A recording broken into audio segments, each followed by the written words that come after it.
Yesterday, Mr. Dershowitz stated, quote, "If a president does something which he believes will help him get elected in the public interest, that cannot be the kind of quid pro quo that results in impeachment," end quote. Do you believe there is any limit to the type or scope of quid pro quo a sitting president could engage in with a foreign entity as long as the intent of the sitting president is to get reelected in what he or she believes is in the public's best interest?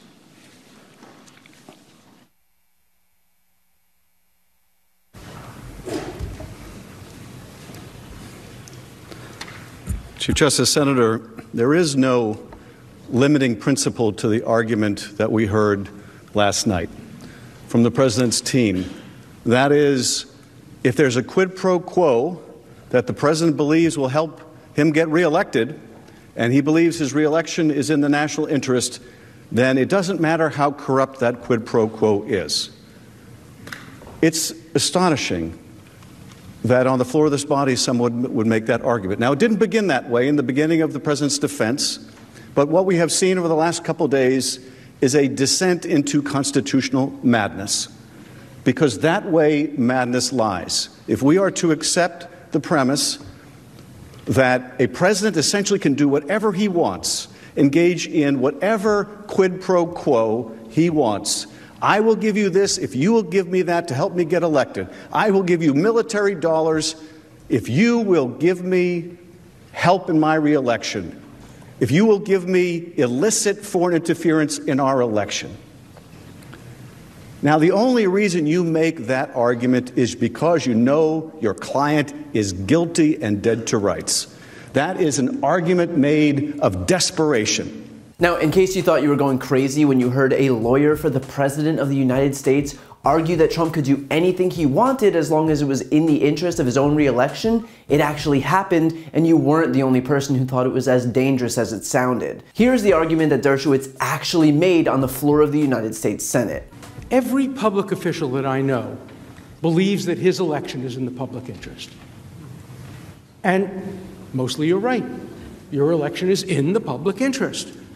And if a president does something which he believes will help him get elected in the public interest, that cannot be the kind of quid pro quo that results in impeachment. If a hypothetical president of the United States said to a hypothetical leader of a foreign country, unless you build a hotel with my name on it, and unless you give me $1 million kickback, I will withhold the funds. That's an easy case.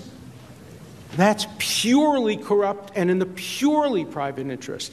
But a complex middle case is, I want to be elected. I think I'm a great president. I think I'm the greatest president there ever was. And if I'm not elected, the national interest will suffer greatly. That cannot be an impeachable offense. Thank you, Mr. Chief Justice. Now, to be clear, what Dershowitz is trying to argue here is that quid pro quos committed for re-election are perfectly legal. He's basically saying that as long as a president claims that his re-election is, quote, in the public interest, and let's be honest, every president thinks their election is in the public interest, but especially Donald Trump, then he has carte blanche to do anything he wants en route to achieving that end. He can withhold any aid, leverage any favors, bribe any countries with taxpayer dollars, and he'll always simply argue that he needs to do so because it'll help him get reelected, and in turn, it will help the American public to have him continue to serve as president. In other words, any cheating by the president can be chalked up to just doing what he's got to do to stay in office because, after all, it's what's best for us. And by the way, we've seen this claim before when Richard Nixon argued on his own behalf that when the president does something, that means it's not illegal. Well, when the president does it, that means that it is not illegal. By definition. Exactly. And I get why Trump would be drawn to the argument of absolving himself of any and all wrongdoing just by virtue of him being the president. But I guess one of the pitfalls of knowing zero American history is that Trump probably didn't realize that this defense didn't exactly work out well for Richard Nixon. Here's the thing. Because this is now on the record as Trump's defense, the idea that exonerating him in this impeachment trial is a validation of Dershowitz's unlimited presidential powers argument, if and when these Republican senators vote to acquit Trump, they're putting themselves on record agreeing with this argument. They're saying that a president can do anything he or she wants so long as they themselves view it as helpful to their own re-election. In other words, they'll have no leg to stand on when the next Democratic president wants dirt on a Republican opponent. If a Democrat extorted a foreign country or used taxpayer dollars to bribe a foreign leader into making some incriminating announcement about their GOP rival. Unless, of course, these Republican senators decide to suddenly find a conscience as soon as a Democrat is in office. But there's no way they'd be that shameless.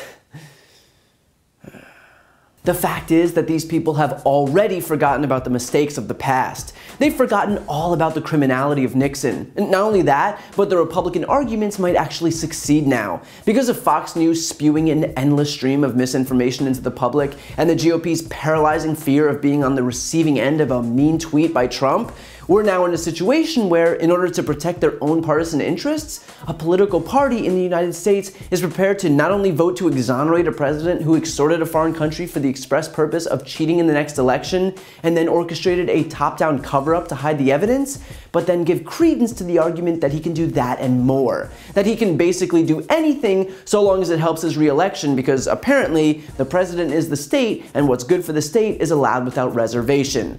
To claim that this would be the single biggest blow to democracy that we've faced in our 200+ years would be the understatement of a lifetime. So regardless of what happens in this impeachment trial, Americans of every political party should consider the behavior that they're encouraging when they go to the polls in November. Because there's only one party in this country that is actively seeking to undermine the law, to suppress witnesses and evidence in a trial, and to not only absolve a criminal, but reward him with absolute power. This isn't about political party, it's about the kind of country we want to live in from this day forward.